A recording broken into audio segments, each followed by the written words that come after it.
Good morning, good afternoon, and good evening to all our participants. Welcome back to this virtual session of the Dilmah School of Tea. We're talking about tea around the clock, and you know there's a very, very good reason why.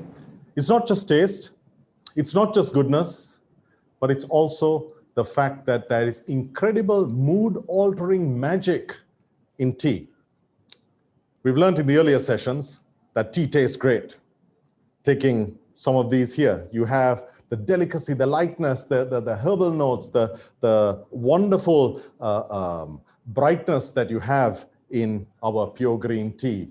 Some teas, Sancha, spectacular, walk by the ocean side. Then you have our Ceylon green teas, a little more bitterness, little different because of the larger leaf variety, but still so very different from moment to moment because it is the product of nature. And there is the magic to why tea is so relevant morning, afternoon, and evening. So we have two guests with us today.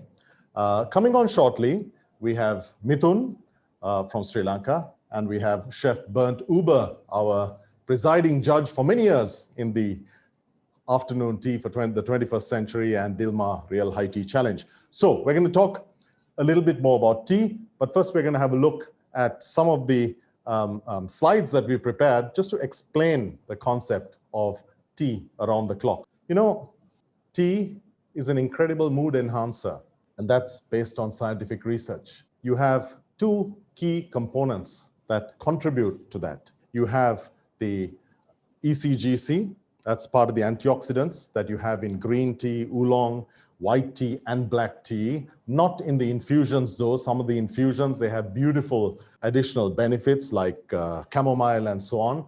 But true tea is tea made from the plant Camellia sinensis, and there you have an abundance, a unique level of natural antioxidants, plant-based antioxidants. Tea is, of course, vegan. Most of us know that.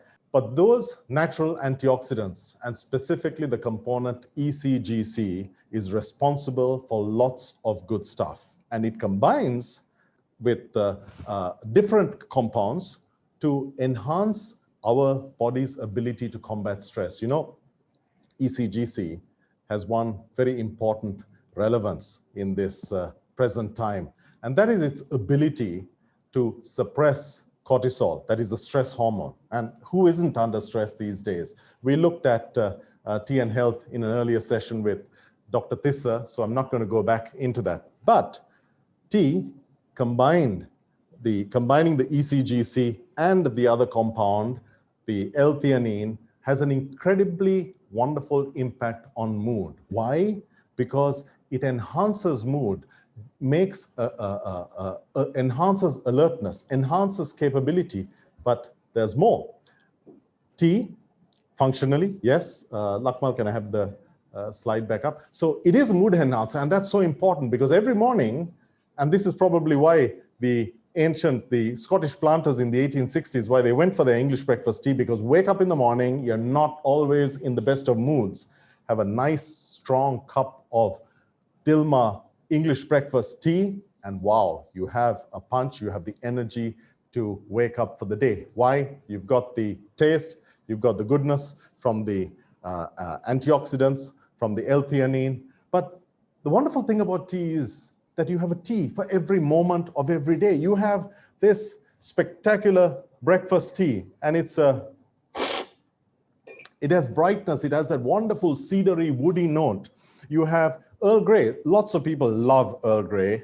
I like it at certain times of the day, but you know, you should never have a favorite tea. You should always have lots of favorite teas because tea should suit a specific mood and occasion. Now, strength, intensity, and you have that beautiful aromatic citrusy note, which is enlivening, fabulous in the afternoon. That's why I take it in the afternoon. Now you can see from the color, each of these teas are different. Why the color? Because tea, what you see on the eye corresponds to what you have experience on the nose, and finally the palate. Now you should all know that, so I won't stress on that. But let's have a look.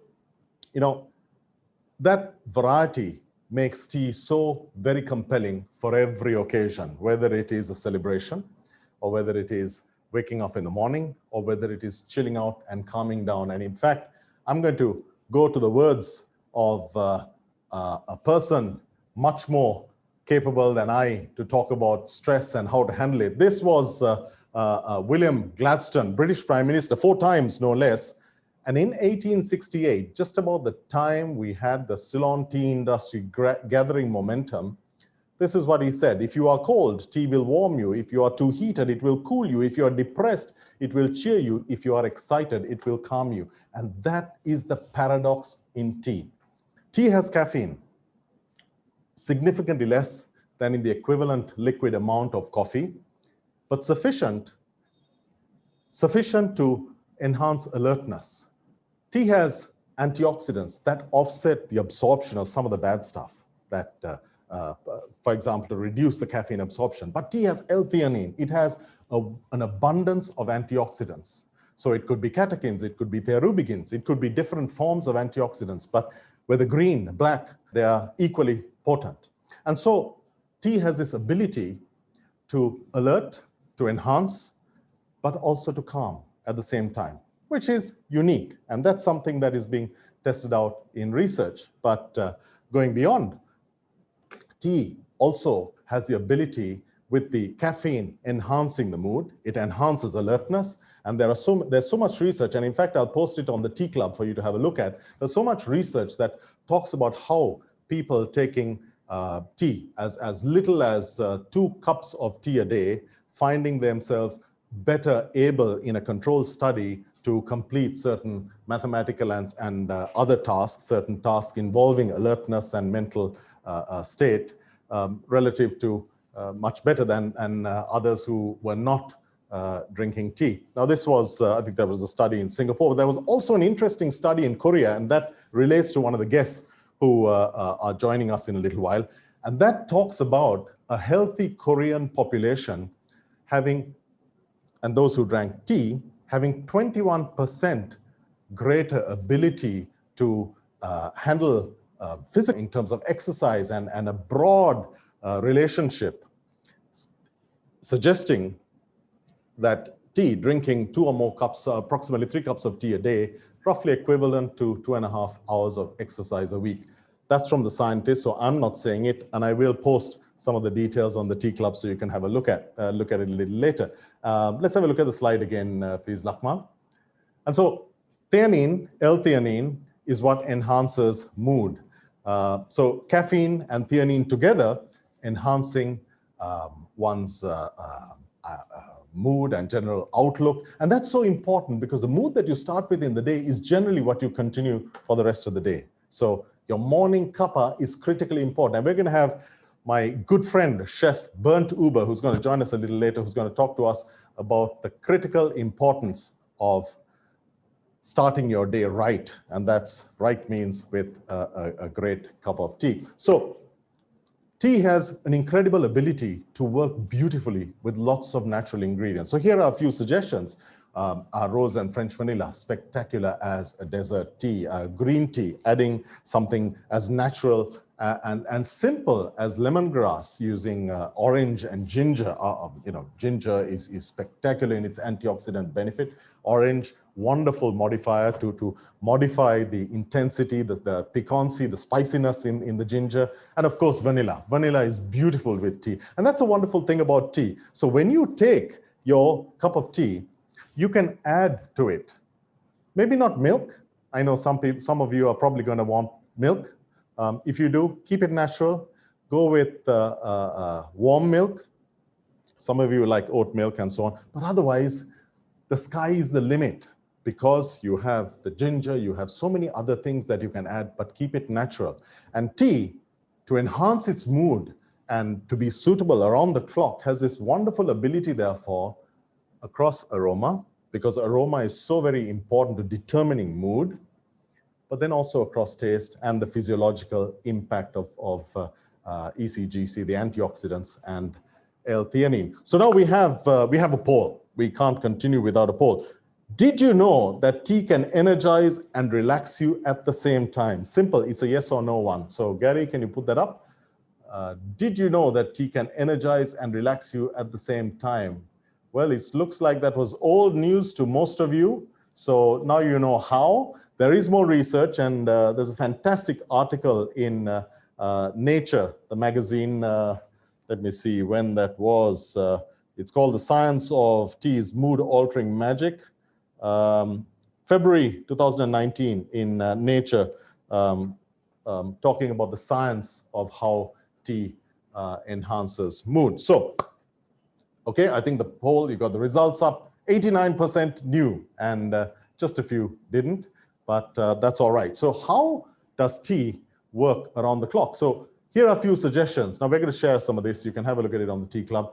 Morning, afternoon, evening. You know, I like the Scottish planters of the pioneer planters, I like a nice, strong, full-bodied tea in the morning, which is great because I'm having my aroma, I've got my cedar note, I've got my strength, and I'm having that with my, it could be a Sri Lankan curry, and you know, yeah, believe it or not, in Sri Lanka, we eat curry for breakfast. And what it does, it emulsifies the fats, etc. You've heard about all of that, but it's intensity. But somebody else might like something lighter, might like something gentle, even something as light as this beautifully Sri Lankan product, cinnamon, turmeric with ginger and nutmeg. And this is not a tea, this is an infusion.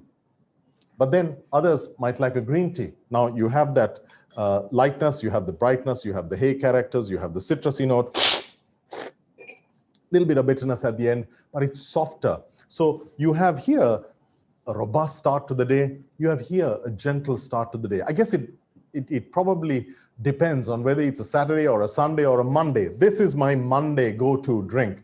This may be mid-morning on a Saturday. And so why this variety is important is that it represents thousands of variations in tea. So if you look at an Earl Grey, it has that intensity, it has the brightness and the strength, and it is really a pick-me-up. It's something that you take in the afternoon, just when you're flagging, you've had your lunch, and you know you're finding yourself a little tired. But the wonderful thing is, it operates at aroma, taste, and in terms of the bioavailability of the compounds that are in tea. We talked about that earlier, but we are now going to have a look, and we'll have a look at the next slide also. And whether the occasion is summer, spring, autumn, or winter, you have teas that are warming. And I guess some of you in the Southern Hemisphere are now going into winter. That's great. I heard that it was snowing in Europe a few days ago. So I guess you can't really predict nowadays. You really don't know which way it's going. Now, this is a warming tea. Why? Because it's got, you know, when you drink, I'm talking about a real Earl Grey. That is, it complies with the original concept of an Earl Grey, which should be intensity.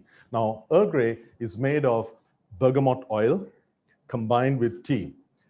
And when I talk about the original, the real one, it means that they need to be harmonized. So you can't have a lot of Earl Grey dominating no tea character. And that's often the case, but that's unfortunate. But the real thing in every instance, whether you're putting natural strawberry or something else into a tea, whenever you add something to a tea, you take something away from the tea. So you have to balance the two to make sure that you respect the ingredients. Any chef would know that, definitely Bernd Uber. So here you have a selection. So people know about chamomile as an infusion in the evening.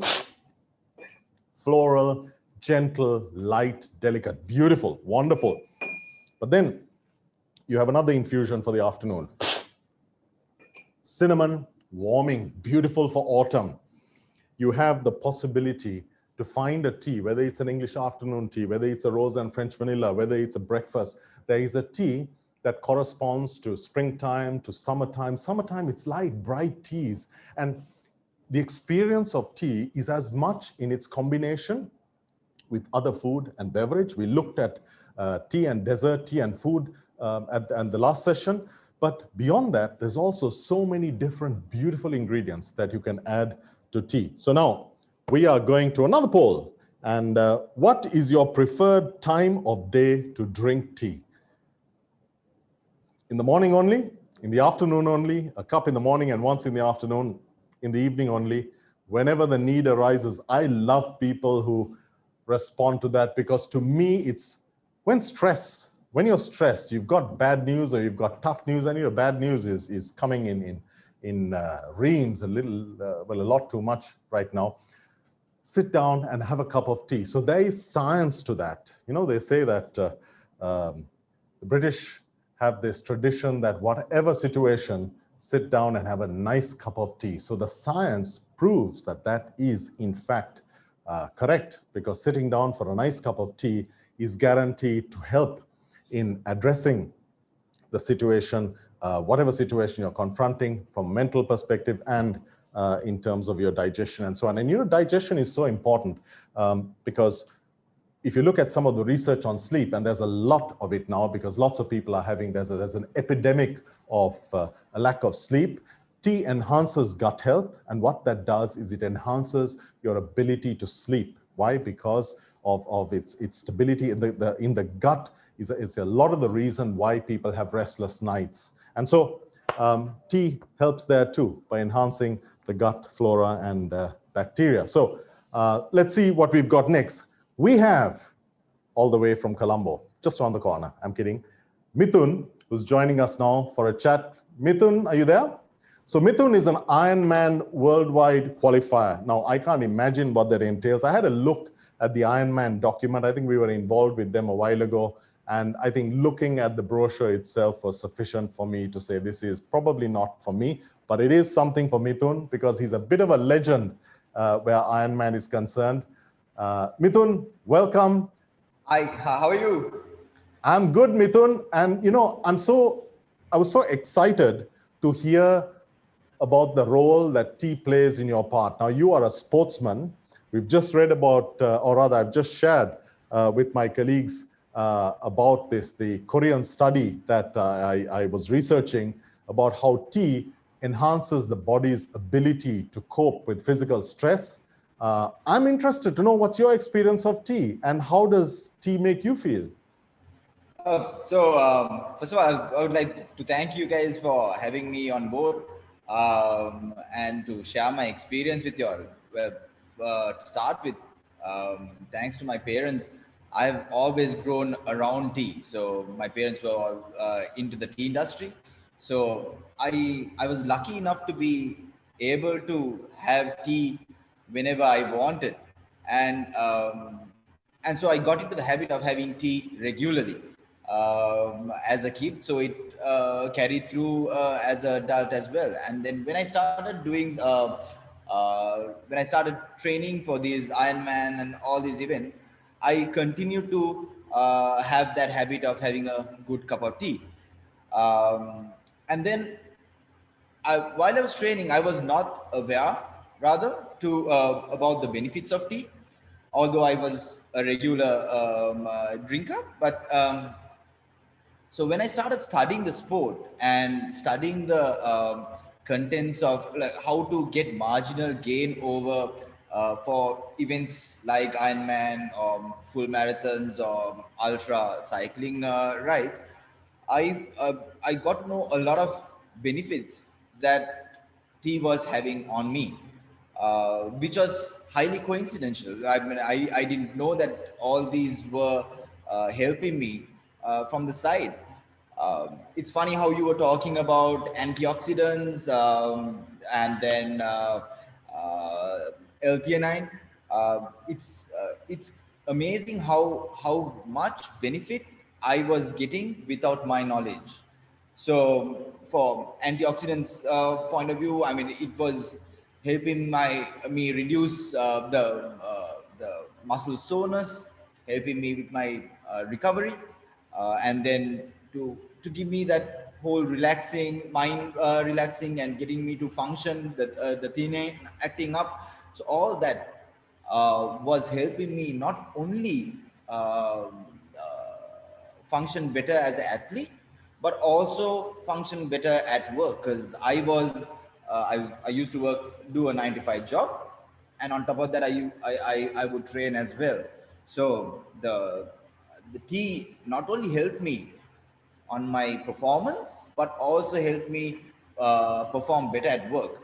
So it was a very nice synergy that happened to me quite without my knowledge actually. So hats off to tea. Absolutely. It's all about the tea. Thank you very much for that. I really appreciate it. And good luck with the Ironman. I love the word Thank you behind very much. you, endurance. Endurance. That's what it's about. But it's not only physical endurance, it's also mental endurance. And the wonderful news with tea is that it helps with that too. But now we are crossing over to someone who has a very different context. It's more about food, and we all love food. And there's no one who loves food more than Chef Bernd Uber, a black hat chef from Australia. So as an introduction, this is Bernd. He's a wax judge. He's our presiding judge for our Real High Tea Challenge. And more than that, a person with an enormous appreciation of tea, but an appreciation of tea and culinary training. He's done an amazing amount of work for people, and also inspired our Dilmah's empower culinary and hospitality schools, which enables so many less privileged people every year. Bernd Uber, good evening. You're in Australia, and hence it's a good evening. Greetings, Dilhan, and yes, good morning, good afternoon to you in Sri Lanka, and hello to everybody else around the world. It's a privilege to be on your program, so thank you for the invitation. Bernd, tell us, what does tea mean to you? And particularly, I'm so fascinated every time I come and enjoy the pleasure of dinner with you to see how specific you are on your tea brewing tradition, whether it is morning, afternoon, and evening. Tell us what tea means to you at different times of day. Well, I think you covered it extremely well in your introduction before, and I think you must have read my notes or my mental notes today. Well, tea means a lot. As you know, I have my 3 cups of tea in the morning, and very much like you, there need to be a strong breakfast tea. And I don't like to refer to it as English breakfast tea because it's not English, but I realize it's a style of tea that it refers to the word English. So I need my 3 cups of tea in the morning, strong. Yet when I come to Sri Lanka, I mostly have green tea with jasmine for breakfast. Why, I don't know, but I seem to be in a different environment, a different mood, usually in a hotel, and there I prefer a different kind of tea. And it's been covered before. I'm a man of many moods, as everybody in Dilmah would know. You know, I can change my mood from 1 hour to the next, and Dilmah caters for that. They have a tea for any of my moods. So I possibly have 150 moods. Well, Dilmah would have 150 teas to complement those moods, or to counteract them, or to complement them, whichever way you want to put it. In the afternoons, at the moment, Pauline bakes a beautiful stollen, which is normally our Christmas cake or bread. And we carry that on over to Easter as well. And I'll have that with green tea and jasmine, an absolute beautiful combination. Apart from that, I don't know what tea to drink at what time. Depends on the mood that I'm in, what tea my system needs and asks for. So I have a good range of tea here, and to cater for any of my moods, may they be good or not so good moods. This is something that I love to watch you do, because I love a person who really enjoys a good cup of tea. Tell me a little bit about why you appreciate this breakfast tea. It's also my favorite, so I'm liking to hear what you have to say. Well, unlike a lot of people, I wake up and I thank God for another day. So I have woken up and I celebrate that with a good cup of tea, and it needs to be made the way I've learned from especially from the Dilmah people in Colombo, with the stirring, with the brewing, with the timing. And for me, it has to be extra strong. I like it for almost every tea that I brew, I give it an extra bit of tea or an extra bit of time to get that extra bit of strength out of it and extra bit of character.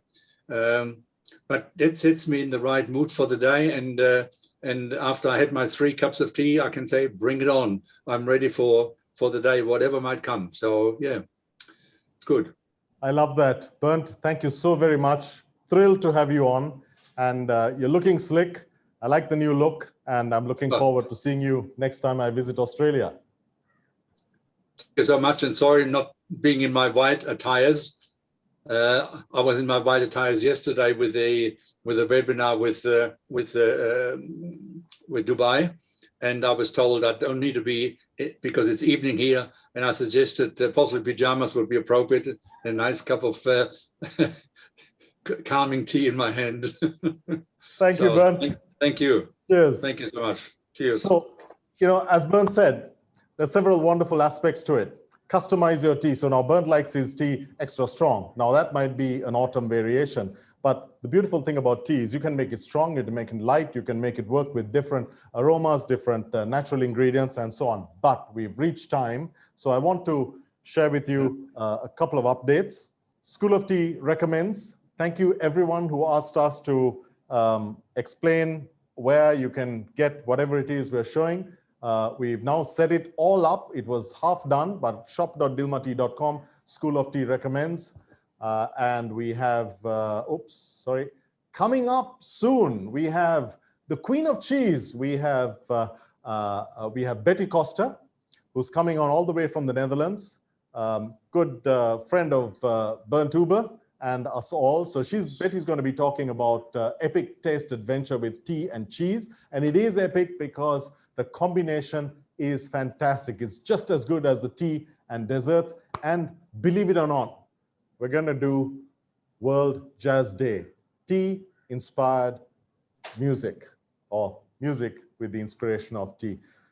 So with that, I have a final poll. Do we have a final poll? Yeah, we have a final poll. Does your tea preference change during summer and winter? Well, I think Bernd answered that question, but let's see what you think. Does your tea preference? Yes, yes. Oh, it's neck and neck. 55%, 54%. Yes, and okay, fine. It is to the yes. It does change, and that's brilliant because at a certain time, as Bernd said, one day it's an English breakfast, next day it's a green tea with jasmine. I suppose that's when he reaches out to his feminine side, because jasmine is a wonderfully light, gentle, and a beautifully feminine tea. And I'm all for that, Bernd. I'm not knocking it. But with that, ladies and gentlemen, I want to thank you. We have a couple of questions, so we come to the formal end of the session. Oh, okay. There are good wishes from Egypt. Thank you, Montasser. Much appreciated. I hope you enjoyed the session. And with that, I'm looking forward to seeing you over some beautiful tea and cheese. Bernd Huber, thank you very much. Mithun, thank you for your inspiration, for sharing, both of you, for sharing your personal experience with tea. And that's a wonderful thing. Tea is so intensely personal. Mithun, as a young athlete, he does some crazy things. He cycles from Colombo to places that you don't want to know. I mean, I would be scared to do that by car, but there's Mithun doing it on his bike, and it's all part of his Sunday morning, and that scares me. But it's great to know that tea gives him the energy to feel that, and so that's, of course, it's a perfectly brewed cup of tea. Bernd, your observation's beautiful. Tea is personal. You should make it the way you like, and there is a tea for every mood and every occasion. Thank you, everyone, for joining us, and have a wonderful afternoon, evening, or morning, wherever in the world you are. Bye-bye.